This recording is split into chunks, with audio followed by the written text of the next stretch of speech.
Ukrainada 4000'den артык кеше бердәм рәвештә 25 мәртәбәгә шүгәләде. Бу күмәк шүгәләүдә дөнья рекорды икән. Украина әләме төсләрендә киенгән кешеләр бу чараның максаты илнең бердәмлеген күрсәтү ди. Украинаның төрле төбәкләреннән килгән кешеләр шулай ук чара үзәгендә йөрәк тибешен сүрәтләде.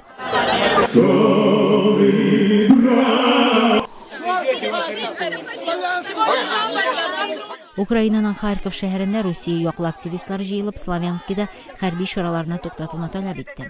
Украина хәрбиләре хакимият биналарын басып алган сепаратистларга каршы яңа хәрби чара башлаган иде. Украинаның кимендә 2 боралыгы бәреп төшерелүе хәбәр ителә.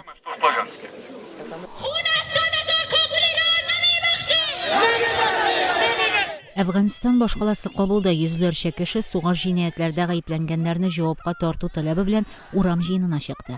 Дәүләт теләктәшлек фиркасы оештырган бу чарага сугыш җинаятьләрендә гаепләнгәннәрнең, шул исәптән элекке коммунист җитәкчеләрнең, җиһадчы җитәкчеләрнең һәм кайбер хәзерге сәясәтчеләрнең сурәтләре чыгарылды. Чарада катнашучылар 5 апрельдә узган президент сайлауда сугыш җинаятьләренең дә намзәт буларак катнашканлыгын әйтеп, сайлауны канунсыз дип тануны таләп итте.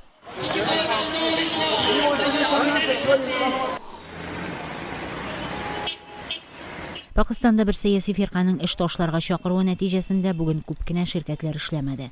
Муттахида кауми хәрәкәте пәнҗешәмбе үзенең 3 әгъзасы үтерелгәннән соң җомга көнне эш ташларга чакырды.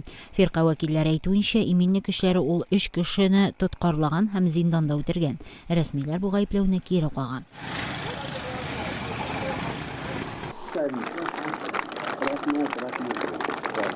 Кыргызстанда президент Алмазбек Атамбаев Ош шәһәре белән башкала Бишкекне тоташтырачак тиз йөрешле юл төзелешен башлау тантанасында катнашты. 800 миллион долларлык бу проектны финанслауда күрше Кытай ярдәм итә. Хәзерге машина хәрәкәтен канәгатьләндерә алмаучы юлны алыштыручы яңа автомагистраль моңарча бу юлга тоташмаган таулы районнарны да бәйләячәк.